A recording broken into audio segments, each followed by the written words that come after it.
Hi all, Renee here. I am here today to put together the Yesterday and Today scrapbooking workshop.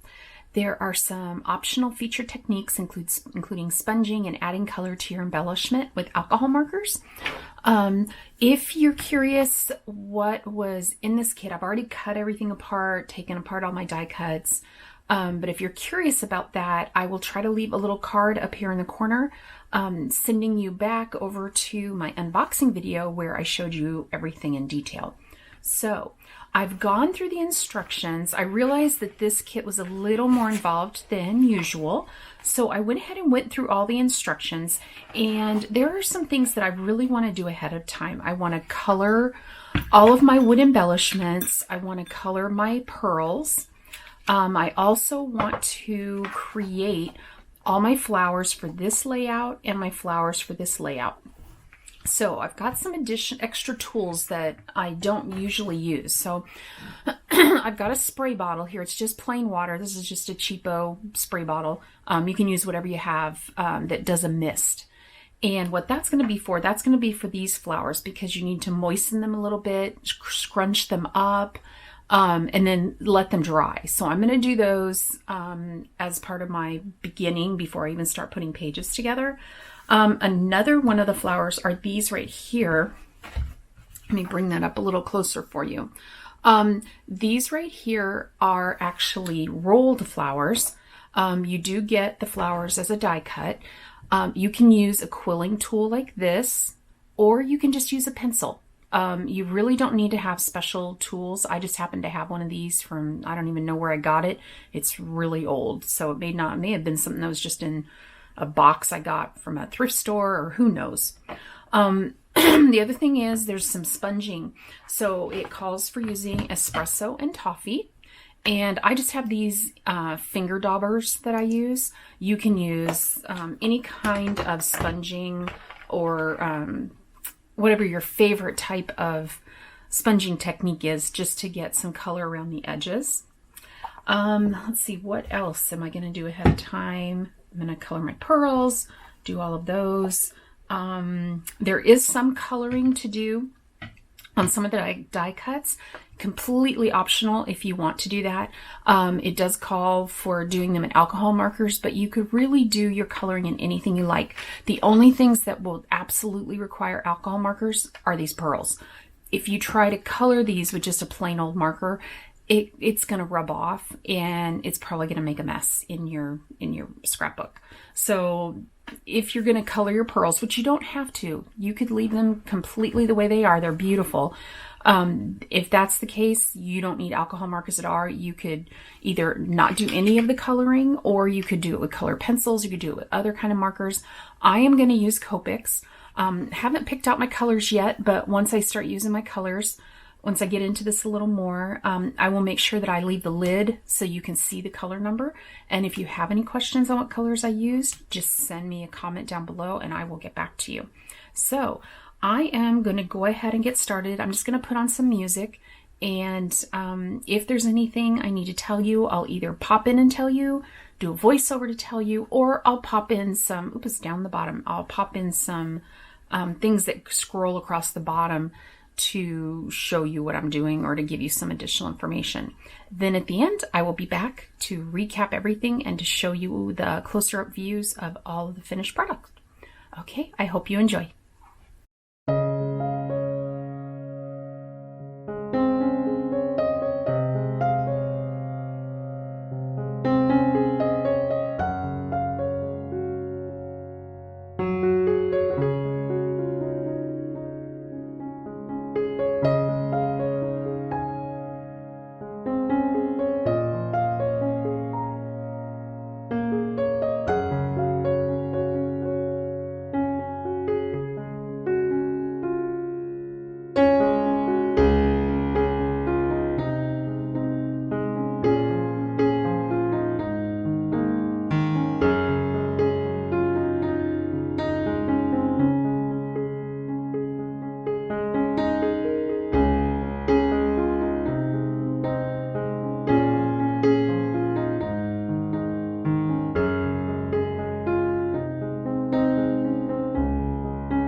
this turned out so beautiful. I absolutely love it. Now, there's a lot of pieces that I have not actually permanently adhered because I think this is a kit that would be best done once you have your photos in hand. You will know exactly which sizes of photos you'll need from the front of the instructions. It tells you what size photos. I'll show you. So in your instructions, it'll tell you what size photos you need for each one of the projects. These will be so beautiful with vintage photos, which I do have. I just didn't pick them out already, which ones I was going to use.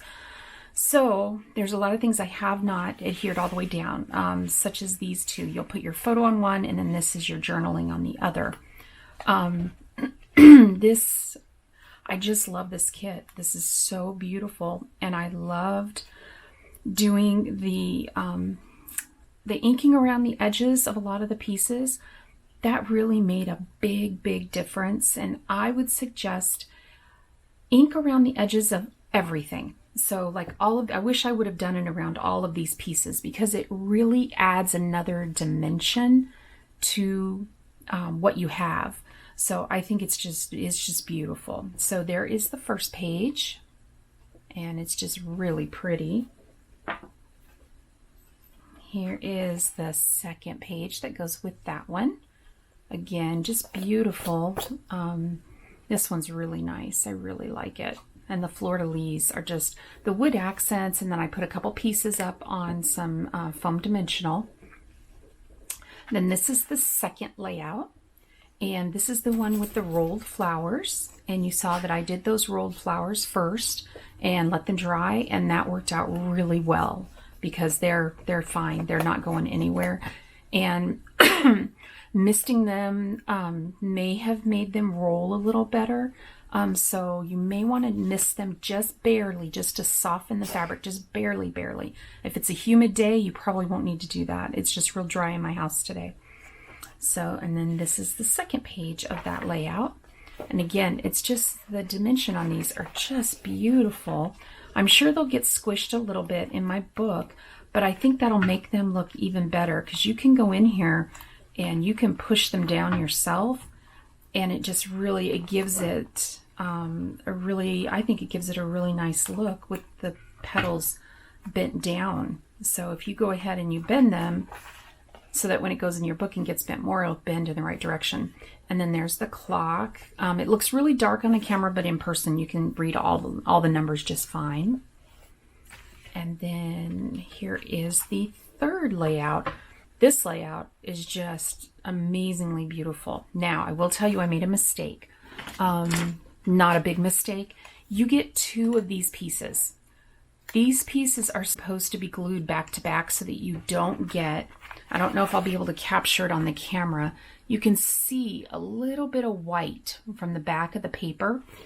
If you glue these together, white sides together, you won't get that white. So it's not the end of the world, but it was there for you if you wanted to use it. Now, the other thing I found very interesting is I have extra flowers, and I'm not quite sure why.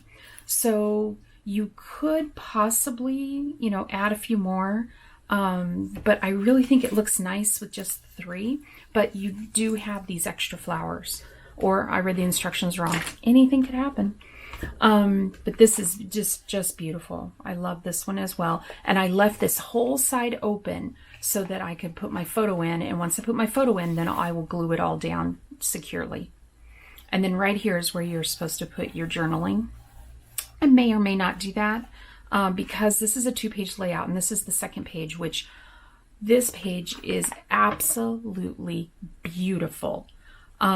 This one, especially, you need your pictures before you glue everything down. So everything that I have the little washi tape on are things that are not glued down.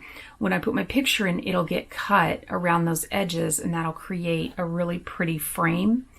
This is just absolutely gorgeous. I love this particular kit. I've loved a lot of kits, but I think this one is my absolute favorite of all of the kits that we've had. It's just, oops, I lost my journaling card. Just absolutely beautiful. Now, a few things I did while I was putting this together. I felt like the bird needed something just to kind of bring him more to life.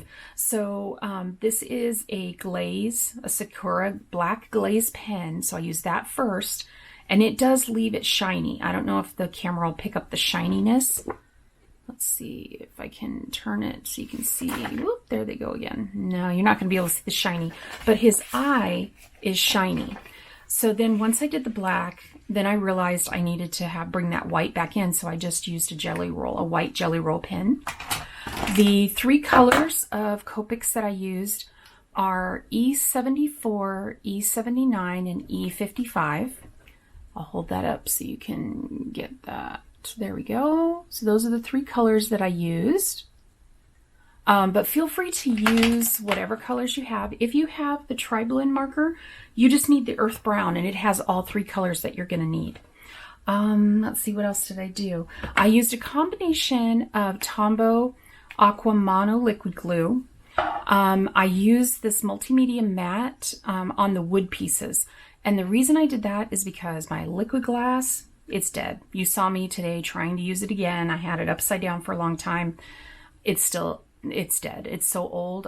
The darn thing is probably almost 6 years old. So I need to get a new one. So those are the glues that I used. I did use my powder tool just a few times, like on right here, because this was a sticker and I didn't want it to be sticky. So I used that to take the sticky off. Let's see what else. I think that's pretty much it. We still have a few stickers left. So once I put all of the photos in, I may go back through and see if any of these stickers will work. The other thing is, I think some of these stickers will work wonderful on cards. This right here could so easily be a focal point on a card.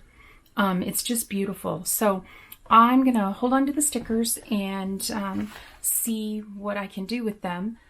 But I hope you enjoyed today. This was a little bit, I'm sure, longer of a video. This was a little more involved of a kit, but it was absolutely beautiful and worth every second that I spent on it. So I hope you had a great time watching, and I hope you'll subscribe. If you're not already a subscriber, I would really appreciate it. And I hope you have a great day. Bye-bye. See you later.